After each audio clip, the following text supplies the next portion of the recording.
TV is making TV watchable again. Join us on the Active Kingdom Entertainment Network. Download Taken TV from your App Store now. Over the last 20 years, with all your support, we've been able to not only launch the original MyPillow, but also the MyPillow mattress topper, Giza Dream bed sheets, My Slippers, and the MyPillow bath towels. But there's so much more. In fact, we have over 200 products, and I'm so confident that you'll love each and every one of them that when you go to MyPillow.com now, you'll immediately receive a free gift valued at $20 just for checking out the website. No purchase necessary. Get everything from MyPillow blankets, sleepwear, kitchen towels, mattresses, duvets, pet beds, body pillows, comforters, couch pillows, bathrobes, and so much more. So go to MyPillow.com or call the number on your screen. Use your promo code to get deep discounts on all MyPillow products. And remember, just for checking out MyPillow.com, you'll immediately receive a free gift valued at $20. No purchase necessary. This is a limited time promotion, so go to MyPillow.com now.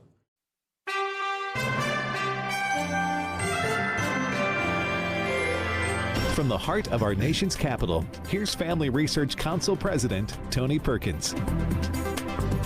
Good afternoon. Welcome this Tuesday edition of Washington Watch. I'm Jody Heiss, a Senior Vice President at the Family Research Council. Glad to be filling in for Tony, who, by the way, is taking some much-needed time off right now, and I'm honored to be filling in for him and thrilled to have you on board with us this evening.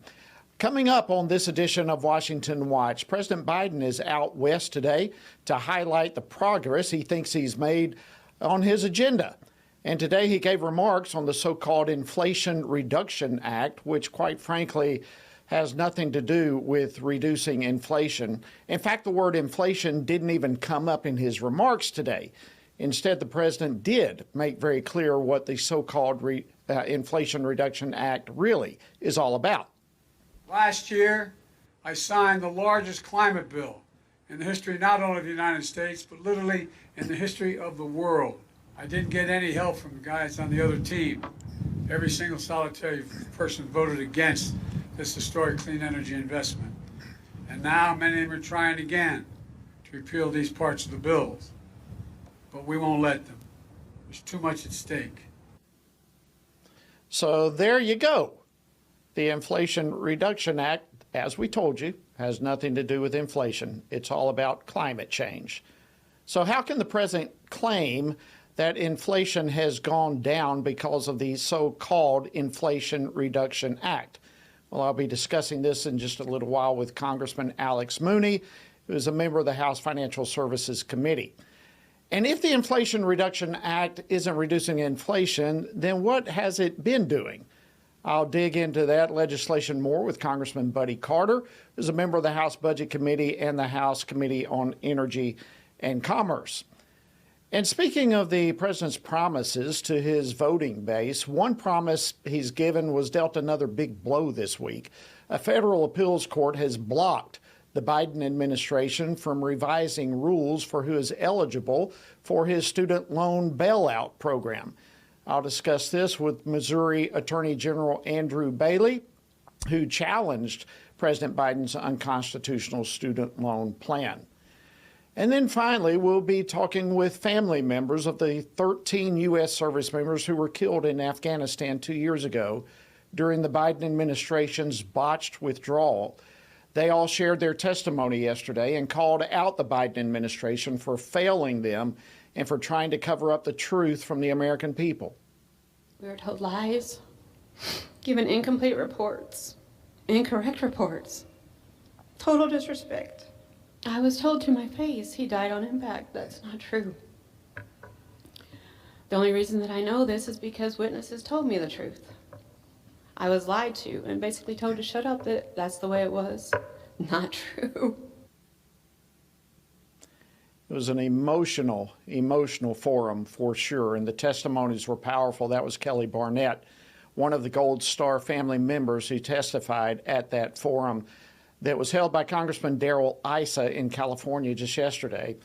I'll get an analysis of those testimonies from Tom Kilgannon, president of Freedom Alliance, which is an organization that meets the needs of our wounded service members, combat veterans, and military families. I'll also discuss the Biden administration's botched withdrawal from Afghanistan with our very own Lieutenant General Jerry Boykin. So we've got a packed show, as always, for you. And just by way of reminder, if by any chance you miss some portion of today's program, you can always catch it at our website, which is tonyperkins.com.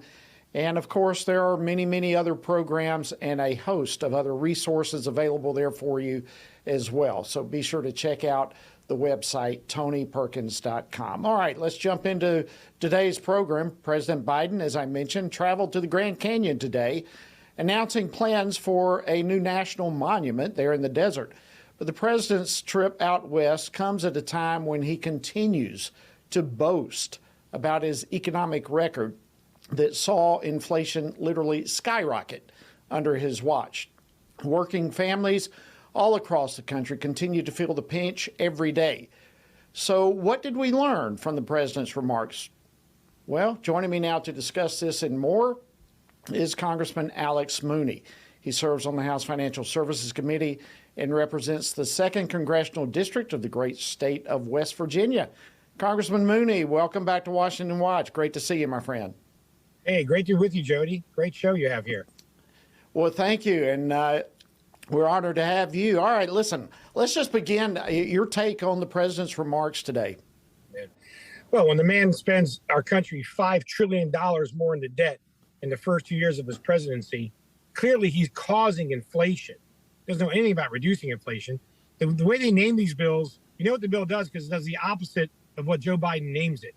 The so-called Inflation Reduction Act increases inflation. And, here in West Virginia, we rely a lot on coal and natural gas. It literally taxed the coal industry, raised taxes on coal production, devastating West Virginia, which is why it's a shame Joe Manchin and all the Democrats went along with it. As the president said in your pre-show there, this is part of the Green New Deal. They just have a vision that essentially it's an emotional belief that there shouldn't be coal and that there shouldn't be oil and gas, and they're just going to go after those industries and try to shut them down. And that all causes inflation. It causes unemployment, and it's completely unnecessary. So, I'm not surprised to see what he said, because we knew that was the truth all along. I was surprised to see the president attack the Republican Party, saying, that not one Republican voted for it. So what he's implying there was a pure Democrat passed legislation because they couldn't get any bipartisan support because it was such a bad such a bad plan, really. Well, it was a bad plan, and it had nothing to do with the economy in terms of reducing inflation, as he even admitted today. It was all about climate change and green energy, and we could unpack that. I'm sure you could unpack that enormously, and maybe we'll have an opportunity to do that. But I wanted to play a clip for you, Congressman, from the Vice President, Kamala Harris. She was also making her rounds and was boasting about where we are now with inflation. Play clip, please, for her, and I'd like to get your reaction. Clip 3. Today, the unemployment rate is near the lowest it has been in over half a century in our country. Wages are up, and inflation has fallen 12 months in a row. Wow. Give me your reaction. We have put so many people into government programs. We've incentivized non-working. It's a shame. A lot of people just stop looking for work. They can rig those numbers because it doesn't count people who've given up looking or have chosen to live in a way that they can live off government, like welfare and other things. I'm not talking about, people who've earned their retirement or veterans. I'm talking about people who take advantage of the system. So I don't know that those numbers are accurate.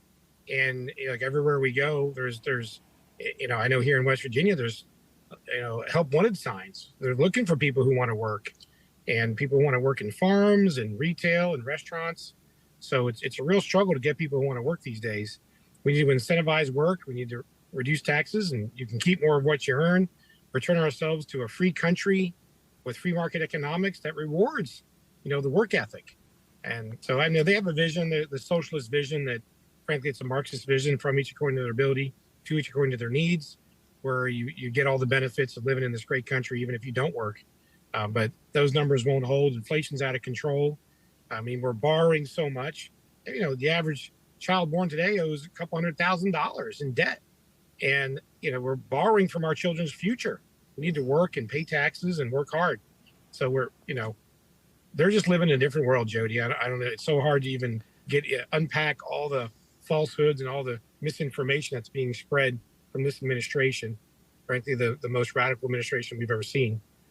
Well, and it's so hypocritical, too, because when you have a shutdown of virtually the entire economy and using COVID as the excuse to do so, and then when that is over and people start going back to work, you can't count that as new jobs. I mean, I've seen figures from 70 to 80% of the so-called new jobs are just people going back to work, but they claim it as a strong economy. The vice president was also selling the public, trying to, on Bidenomics. Play clip 2 for me, please.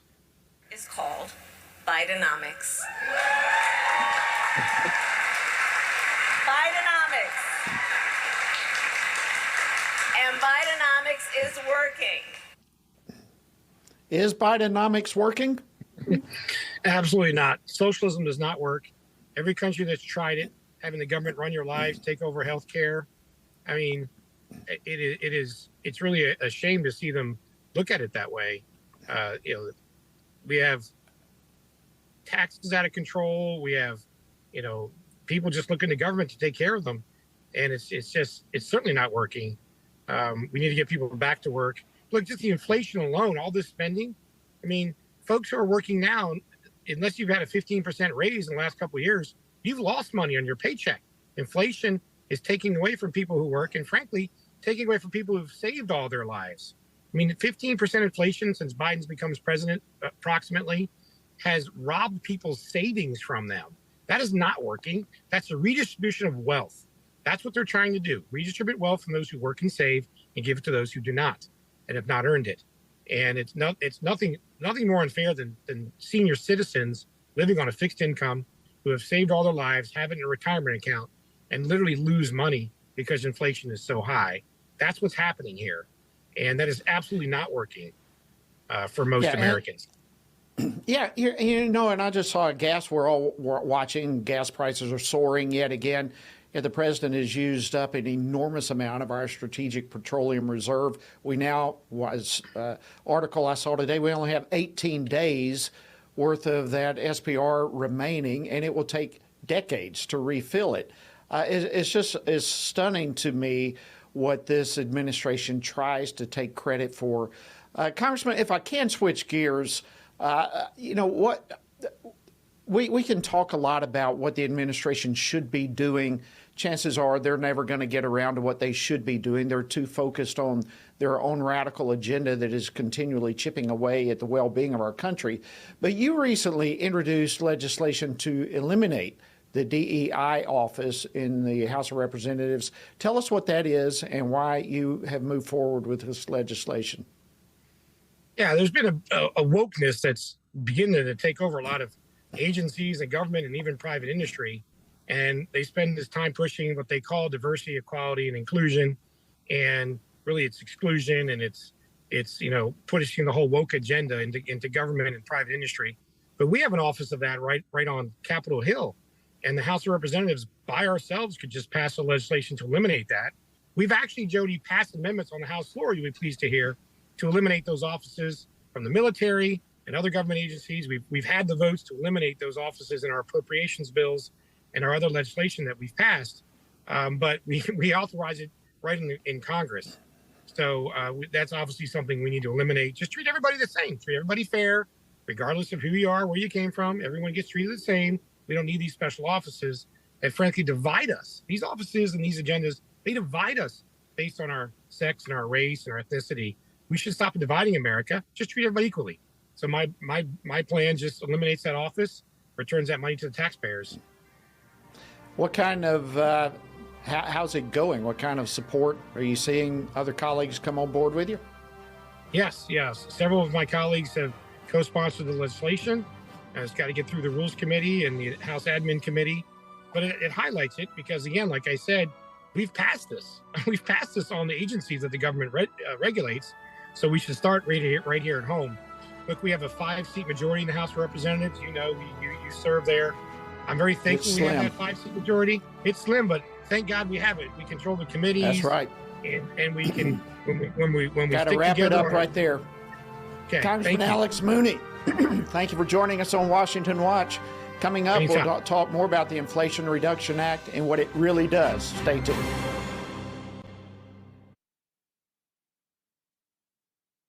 In recent years, Christians have seen an accelerated assault on not just our core beliefs, but their very foundation. Now is the time to build on that foundation, strengthen our faith, and learn how to translate our beliefs into actions that engage the culture around us. That's the purpose behind this year's Pray Vote Stand Summit, Believe and Engage. Pray Vote Stand Summit is a national gathering of spiritually active, governance-engaged conservatives, or SageCons. We'll hear from Christian leaders, worldview experts, government officials, and more. We'll discuss important issues like the sanctity of life, religious freedom, protecting students, strengthening families, praying for our nation, and how you can impact America's future from a biblical worldview. Together, we can believe and engage. Join us September 15th through 17th in Washington, D.C. for this pivotal event. Register now at prayvotestand.org. Everything we do begins as an idea. Before there can be acts of courage, there must be the belief that some things are worth sacrificing for. Before there can be marriage, there is the idea that man should not be alone. Before there was freedom, there was the idea that individuals are created equal. It's true that all ideas have consequences, but we're less aware that all consequences are the fruit of ideas. Before there was murder, there was hate. Before there was a Holocaust, there was the belief by some people that other people are undesirable. Our beliefs determine our behavior, and our beliefs about life's biggest questions determine our worldview. Where did I come from? Who decides what is right and wrong? What happens when I die? Our answers to these questions explain why people see the world so differently.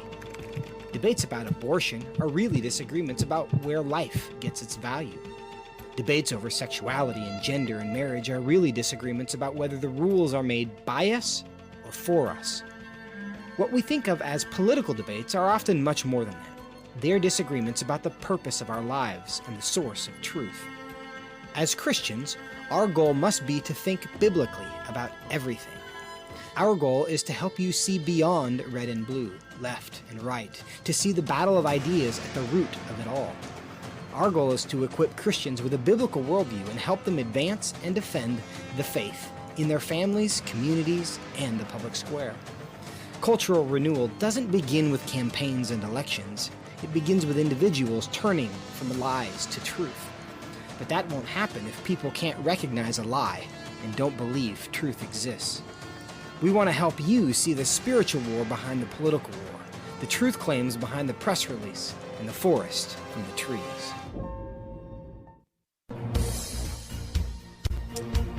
Good afternoon. Welcome back to Washington Watch. Glad to have you joining us this evening. I'm your host, Jody Heiss, and we appreciate you being on board with us. All right, the Inflation Reduction Act passed through Congress and was signed into law in August of last year.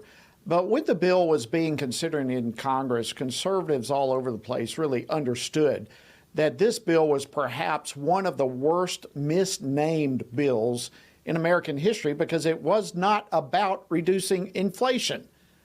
It was all about climate change, as we've already mentioned briefly in the program. So did the president really do anything? Has he done anything to bring down inflation? Well, joining me now to discuss this is Congressman Buddy Carter. He is a member of the House Budget Committee and also the House Committee on Energy and Commerce. He represents my great state of Georgia and our state's first congressional district. Congressman Carter, great to see you. Welcome back to Washington Watch. Thank you, Jody. It's always good to see you, man. I'm so happy you're doing well. And listen, we miss you. We miss your conservative values, and we just miss your presence on Capitol Hill. Well, thank you so much. Please send my love to all the delegation there, if you would. All right, let's jump into this, Congressman, if we can. It's been a year, right at a year since the Inflation Reduction Act was enacted. Tell us what you hear from your constituents. What are they saying, as whether they know about this bill or not, the bill certainly is misnamed, but what is the condition? What are your constituents experiencing regarding inflation and the economy as a whole? Well, first of all, you're right, Jody. It is misnamed. It's called the Inflation Reduction Act. It ought to be called the Inflation Expansion Act. You know, President Biden and this administration, they want to take credit for lowering inflation. Well, let's compare apples to apples here. I mean, when they took office, inflation was at 1.4%. And look at what it is now. And that's what the people in the 1st Congressional District in Georgia and throughout the state of Georgia are saying about the Inflation Reduction Act. They're saying that it has not reduced inflation at all. It's still expensive. Gas is still expensive. It's gone up even more here during the summertime, which it typically does, but it's gone up even more. Not only that, but the price of food, the price of everything. And you know, Jody, I'll be quite honest with you. Bidenomics in Georgia is a 4-letter word, and it's not a very nice word at all.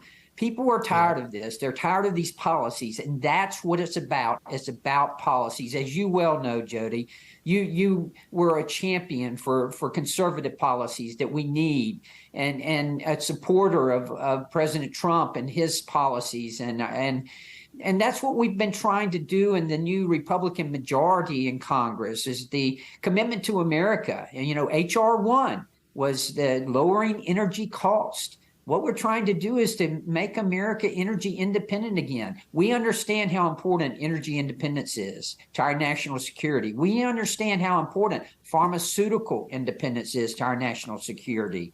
How important food independence is to our national security. Yet this administration has done nothing but throw all of those out the door. Day one, this administration declared war on fossil fuels, causing an increase in prices of gas, causing an increase in inflation, causing an increase in interest rate, and now we have the mess we have in the economy. It's unbelievable. And exclamation point on all those various sectors that you just mentioned. Let me just throw this out and get your reaction to this. All right, we've established the Inflation Reduction Act had nothing to do with reducing inflation. In fact, it's had the opposite impact. But really, it was all about climate change. It's about green energy. So let me just throw this out to you. Is there any conceivable way that provisions for clean energy, tax credits, for example, does green energy in any way actually help to reduce inflation? No. In fact, it increases inflation. Look, Jody, I believe in climate change. I do. I believe it's cyclical. I can remember. I'm old enough to remember, Jody. I'm old enough to remember the early 70s when we thought we were back in an ice age. I can actually remember that. Absolutely. Yeah. And it is cyclical, and that's what we're going through now. But this rush to green that this administration, that the Democrats have undertaken here is what's causing our problems here. Look, we in the state of Georgia, we get it. We understand that we have a responsibility to our environment. I represent the entire coast of Georgia, as you well know. I love the entire coast of Georgia. It's my home. It's where I've lived all my life, where I intend to live the rest of my life. I want to make sure that my children, my grandchildren, enjoy the same environment, the natural resources that I was able to enjoy. I want to make sure of that. However, this rush to green is ridiculous. I mean, you know, when you think about it, here we are in the United States of America. We've done more to decrease carbon emissions in the last decade. We've decreased our carbon emissions more in this country in the last decade than the next 12 countries combined. And we've done it with an all of the above type energy strategy. And that's what I've subscribed to. Just this past week, we had the first nuclear reactor in over 30 years to go operational. Reactor 3, Unit 3 at Plant Vogtle. I'm a big advocate for nuclear power, and I think it's base load, it's clean, it's reliable. We need that. That's one of the reasons why here in the state of Georgia, we've been so successful economically because in attracting businesses, because we have reliable energy. We have clean energy here, and that's very important. But I am concerned. I'm concerned about this rush to green, particularly as it relates to the to all of the rules and regulations that we're having to follow. That's what's killing our economy, is crushing our economy. You know, President Trump did such a good job of streamlining the permitting process. We had this economy clicking when he was in office. That's what Republican policies do for America. And that goes to show you that elections have consequences because policies have consequences. Absolutely. We've got just less than 45 seconds left. If you and the Republicans had your way, what needs to really happen to help the wallets of the American people? 30 seconds. What needs to happen is that we need to unleash our energy potential here in America, and we need to do that immediately. You know, we all agree we need to decrease carbon emissions, but that doesn't mean you decrease choices. And that's what they don't understand. That's what the other side doesn't understand. We can unleash our energy potential here in America, decrease the rules and regulations without harming our economy. We can get our economy back on without hurting our environment. We can get our economy back on track. Thank you, Representative Buddy Carter. Great seeing you. God bless you. Always good to see you, my friend. Likewise. All right, friends, coming up, Missouri Attorney General Andrew Bailey will join me to discuss another court defeat for President Biden, this one on student loans and the bailout attempt there. So stay tuned. Much more coming your way right after this break.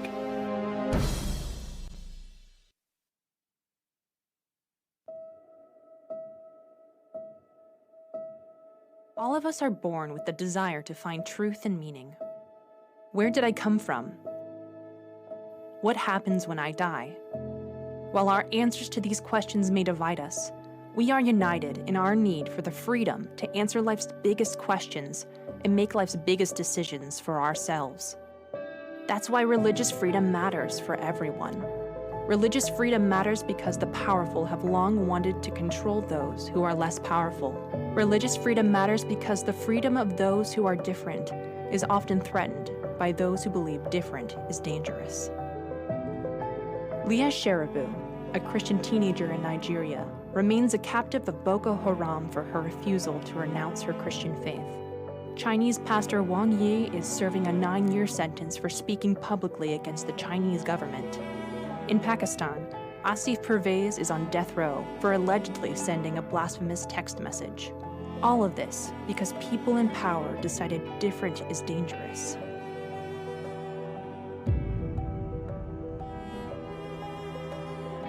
At the Center for Religious Liberty at Family Research Council, we promote religious freedom for everyone, because the only alternative is religious freedom for no one.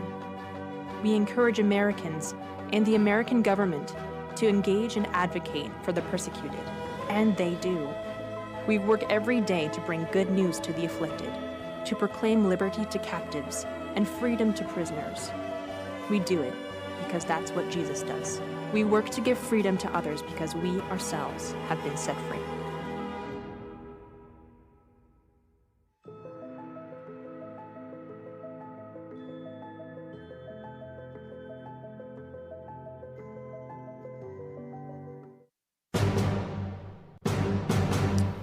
Welcome back to Washington Watch. Good afternoon. Hope you're having a great day. I'm your host, Jody Heiss, and we're honored to have you on board with us.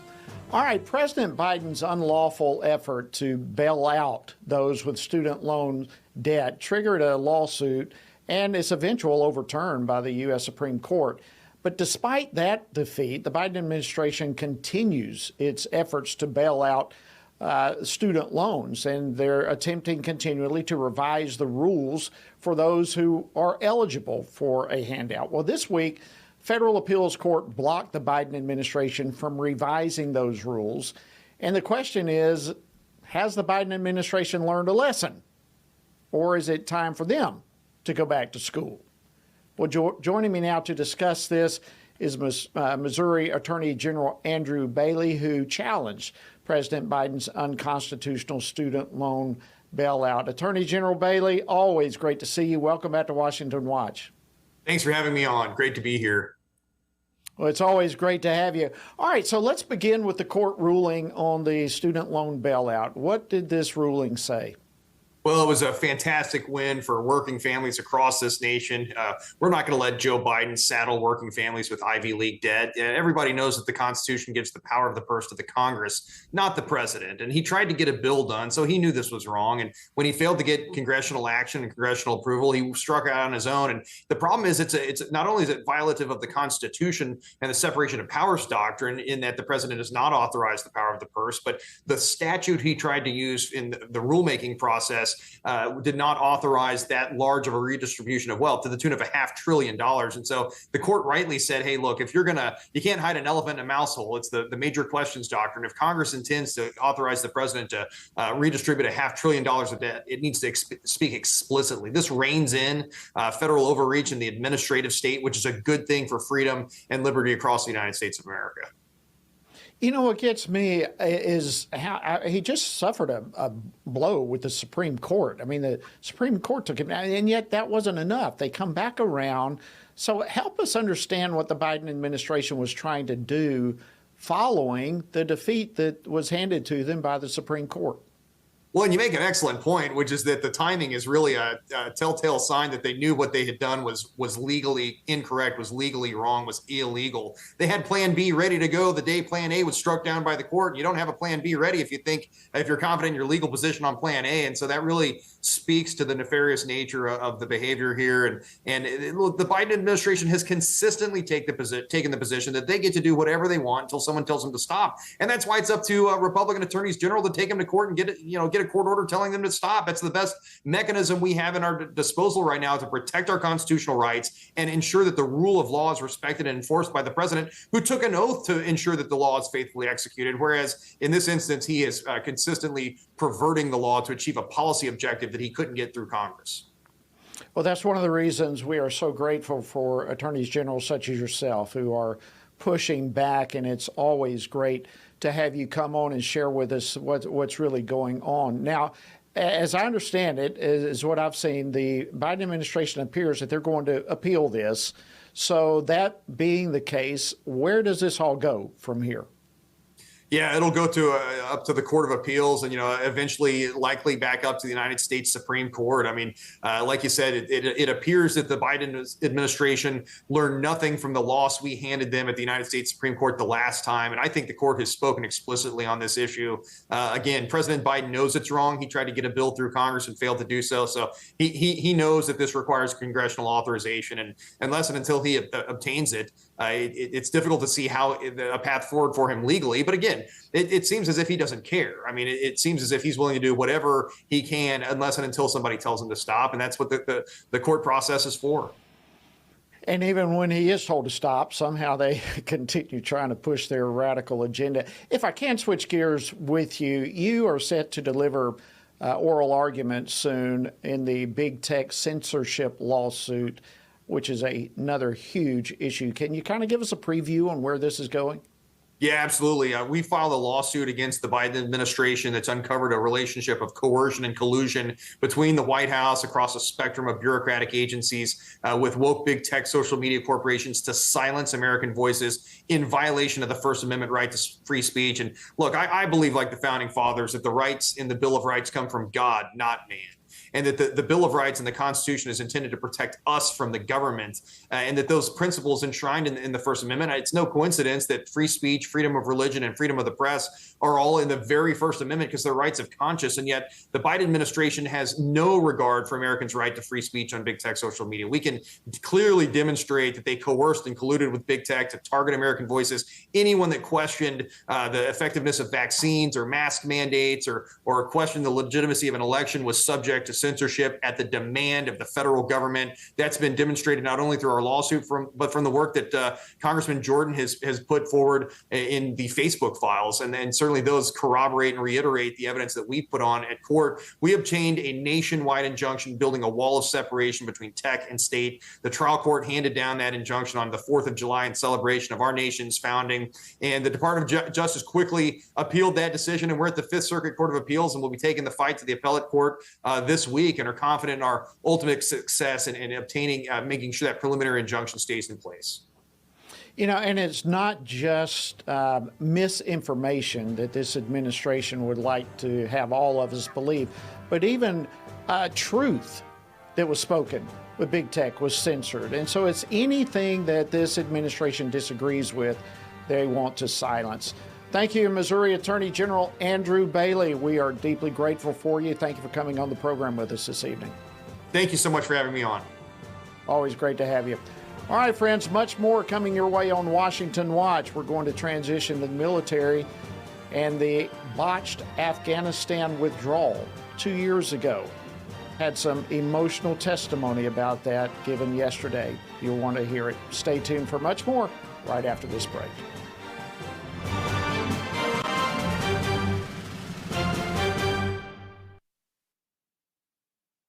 It begins here, and here, and here. Every day. Before you stand, you need solid ground. Standing in a culture that wants you to surrender the truth won't work unless you have a firm foundation. At Family Research Council, we have that firm foundation, and you can find us standing. We stand for the value of all human life. We stand for the right of families to flourish. And every day we stand for your freedom to believe and to live out those beliefs both at home and abroad. We work with government officials, educating them on the issues from a biblical worldview. And when necessary, we hold them accountable.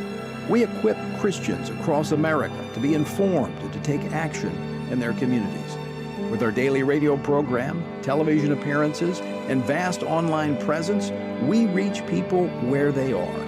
We envision an America where all human life is valued, families flourish, and religious liberty thrives. And that won't be realized if we're not standing. Stand for faith. Stand for family.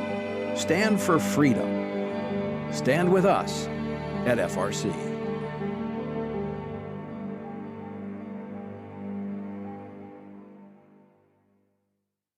I'm often asked by people, Tony, how do you stay encouraged? How do you deal with all of the stuff in Washington, D.C., the negative policies that are attacking our faith, our family, and our freedoms? Well, you want me to let you in on the secret? It's called the Word of God. And that is why the Family Research Council embarked on Stand on the Word, a 2-year journey through the Bible. It's a chronological Bible reading plan with just 10 to 15 minutes a day. In 2 years, you will have covered the entire Bible. And to go along with this, Monday through Friday, I do a morning devotional that goes along with the reading of the day. It's all designed to encourage you on this journey because the Word of God, as the psalmist said, in my affliction, here's my comfort. Your Word gives me life. That is our source of strength. To find out more, go to tonyperkins.com or frc.org/Bible. And I invite you to join me every morning for our Stand on the Word Bible devotion. This fall, believers from across America will gather in our nation's capital. We'll hear from government leaders, policy experts, and leading Christian voices, learning how we can engage in government at every level, from local school boards to state legislatures to Congress and even the White House, to win back the soul of our nation. Join with us for the Pray, Vote, Stand Summit, Believe and Engage, September 15th through 17th. Register now at PrayVoteStand.org. FRC, celebrating 40 years with Senator Kevin Cramer. Well, first of all, let me just say thank you to FRC and their staff for doing two things that I think are so important in representative government. One is, as I like to say, is that you hold us accountable. But what's more important is that you're an extension of your representative government. You are an extension of those of us who take the pledge and pledge our allegiance to our country and to our Constitution, but lean heavily on you and what you provide. So keep up the great work. We need you.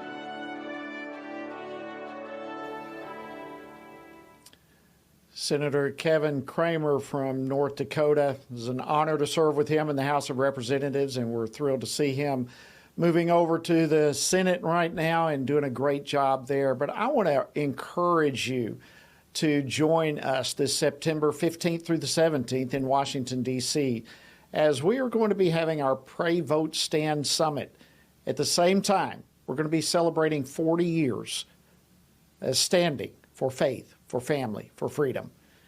Family Research Council has been an incredible blessing, and as you hear testimony after testimony from those who are on the front line, it continues to be an enormous source of encouragement and support. I want to encourage you to visit our website, prayvotestand.org, for more details and to register, and we hope to see you there September 15th through the 17th. All right, it was 2 years ago this month. It was August 26th. I remember it well. 13 U.S. service members were killed in Afghanistan during the Biden's botched withdrawal. And since then, Gold Star families of the fallen have reportedly been shut out and ignored by an administration that wants the American people, frankly, to forget all about the disaster that it created, which, by the way, was a disaster that probably emboldened Russia to invade Ukraine. At any rate, yesterday, members of those Gold Star families testified at a public forum convened by Congressman Darrell Issa of California. And indeed, it was an emotional time of testimony. We were told lies, given incomplete reports, incorrect reports, total disrespect. I was told to my face he died on impact. That's not true. The only reason that I know this is because witnesses told me the truth. I was lied to and basically told to shut up, that that's the way it was. Not true. Wow. That was Kelly Barnett, one of the family members who testified yesterday. So just how badly has this administration failed those Gold Star families?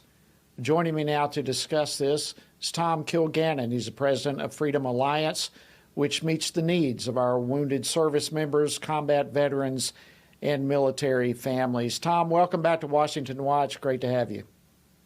Jody, always great to be on the program, and congratulations to Family Research Council on 40 years of doing amazing and important work. Well, thank you so much for that, and I couldn't agree more. An amazing organization. All right, well, you heard some of the other testimonies. Kelly Barnett, we just heard a clip of, but there were quite a number of others yesterday. Tell us about what really stood out to you as you listened to those testimonies. Well, Jody, I think there's no other way to describe it other than heartbreaking and unforgivable. Kelly Barnett is the mom of Staff Sergeant Darren Hoover, 31 years old, who did 3 deployments during the global war on terror. Now, and she's saying that the administration lied to her about the nature of her son's death. She was told that Darren was killed immediately in the bombing when she found out from witnesses on the ground that, in fact, he was not. He was very badly wounded. He lived for a while longer. He applied his own tourniquet, and he was supplying ammunition to his fellow Marines. So why is this family not getting the full story, the full and complete story? That's what these Gold Star families are owed at a very minimum. You know, we designate these families as Gold Star because that means that there ought to be, and I think there is among most Americans, a solemnity and a level of respect that is at the highest level. But it's not coming from this administration. Kelly Barnett said that she was lied to by senior members of the administration, by members of the military. And that is not the only family to say such things. Multiple families have said similar things about the information they received about their sons' deaths at Kabul. It's amazing. So how do we wrap our brain around this? What do you make of the responses coming from this administration to these families and others since the botched withdrawal? I think this is not the only time that we've heard this kind of thing. Throughout the withdrawal of Afghanistan, or the lead up to it, there were reports that were inaccurate. I think there were lies. There were stories that were being told that were just not true. And then when you got down to August of 2021 and the actual withdrawal, it was the most embarrassing and unnecessary loss of life that America has had in a long time. This just should not be tolerated. And since then, there has really, Jody, been no accountability from this administration. Nobody was taken out to the woodshed. Nobody was fired. Nobody was made to lose their job because of these 13 deaths. And somebody has to answer for the numerous mistakes that were made. And we're seeing the consequences of it. There was just a Gallup poll released last week that said the public's confidence in the American military has dropped to a 25-year low. Only 60% of Americans have confidence in the military. Now, that is not reflective of these 13 service members. It is not reflective of the NCOs or the great enlisted or the good officers. This is a reflection on the leadership, both military and political, who have politicized the military and failed to give proper accountability for families like this and service members, heroic young men and women who gave their lives for our country. Well, Tom, you are on the front line of this. Last question for you. You deal with so many of these families, combat veterans themselves, wounded warriors, and so forth.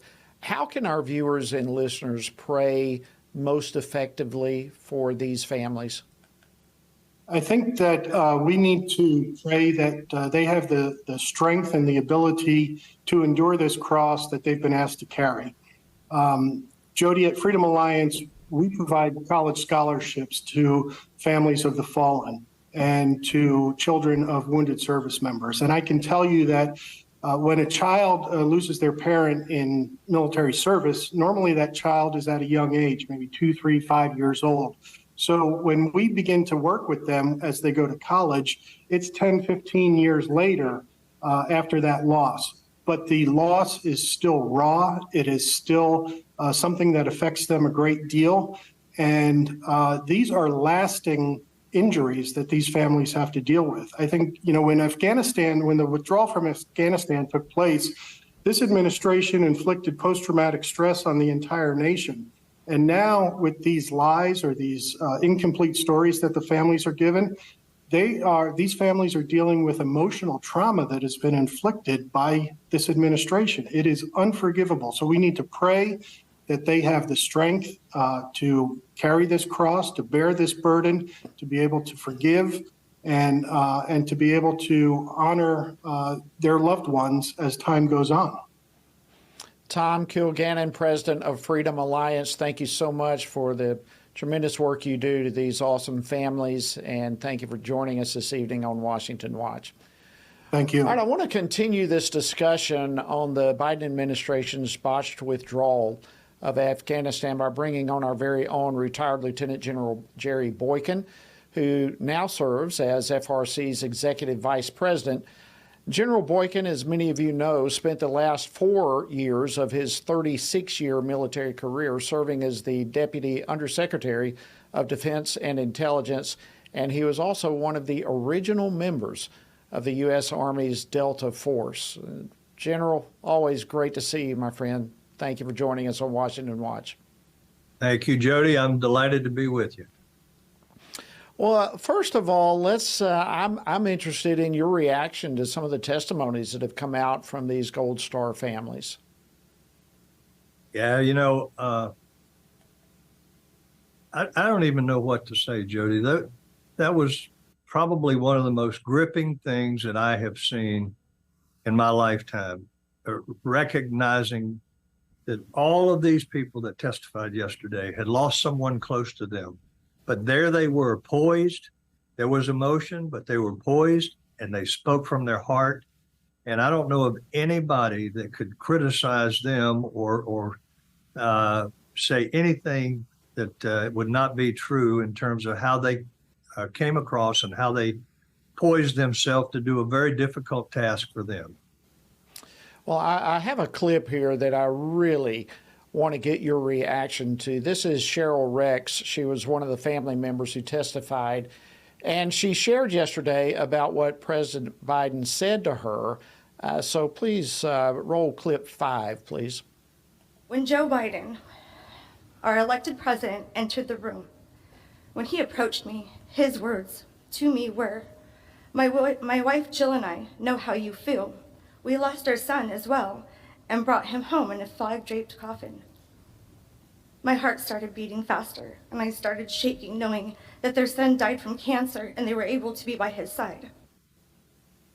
How in the world do you wrap your brain around that, General? What are your thoughts when the President of the United States makes such a comment to one of these Gold Star families?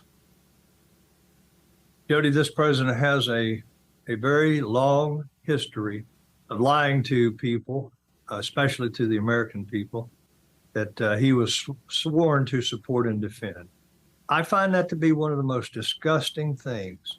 And I will tell you, Jody, this is because we got what we asked for in an administration that does not care about those soldiers. An administration does not understand how critical they are to our security. And I'll tell you, what we're seeing right now is the demise of our military. When you see stuff like that, and you reflect on it for just a moment, you realize we need a commander-in-chief that not only cares about our soldiers, our sailors, our airmen, and our Coast Guardsmen, but will do what is right by them to make sure that when the time comes to go to war, they're ready to go to war and win. And all of this woke nonsense that we're getting out of this administration is doing nothing but bringing us down, keeping us from being ready to go to war.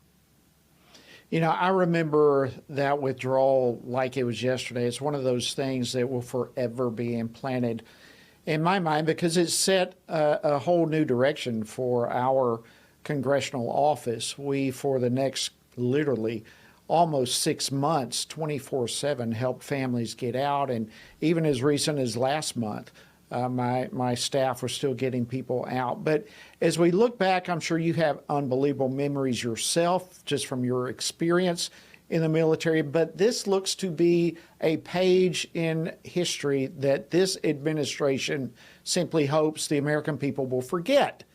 And frankly, there's good reason why they want everybody to forget, right? I mean, this was a horrible thing.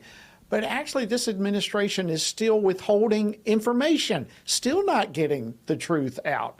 Isn't that correct? That is absolutely correct, Joe. You know, let me take a step back. This study that came out several days ago, if you look at that thing very carefully, you find that there's nothing really new in that, not much that's new. But there's a lot of things that we already knew and already believed that has been confirmed by that report. And part of it is they didn't have a plan. They never had a plan. Nobody could identify who had the plan. And the second thing is they ignored the intelligence that told them probably what they needed to know before they went off on this adventure that turned very bleak and very black. And then the final thing is that they ignored their own advisors. They ignored their own people. And when all that happens, it's bad news for everyone. How has this impacted our national security, specifically in terms of morale within our military leaders and our military as a whole?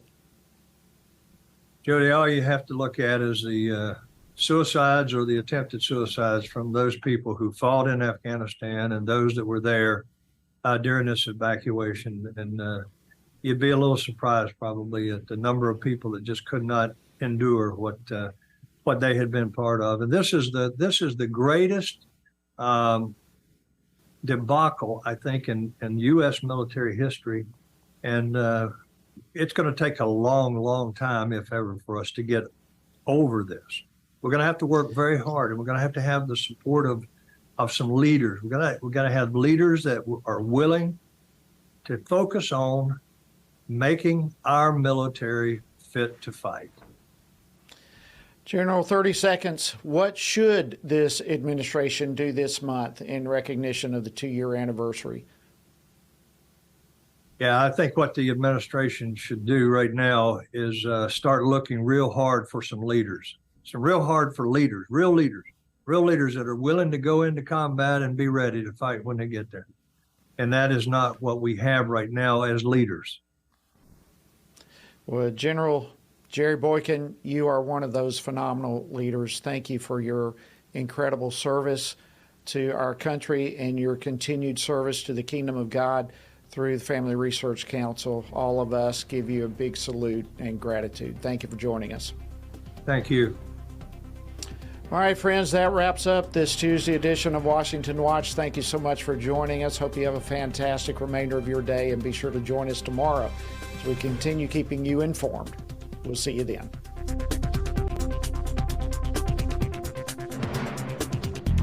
Washington Watch with Tony Perkins is brought to you by Family Research Council and is entirely listener-supported.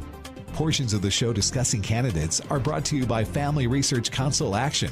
For more information on anything you've heard today, or to find out how you can partner with us in our ongoing efforts to promote faith, family, and freedom, visit TonyPerkins.com. Also, to leave a comment about Washington Watch, call our watch line at 1-866-372-7234. That's 1-866-372-7234. Taken TV is making TV watchable again. Join us on the Active Kingdom Entertainment Network. Download Taken TV from your App Store now.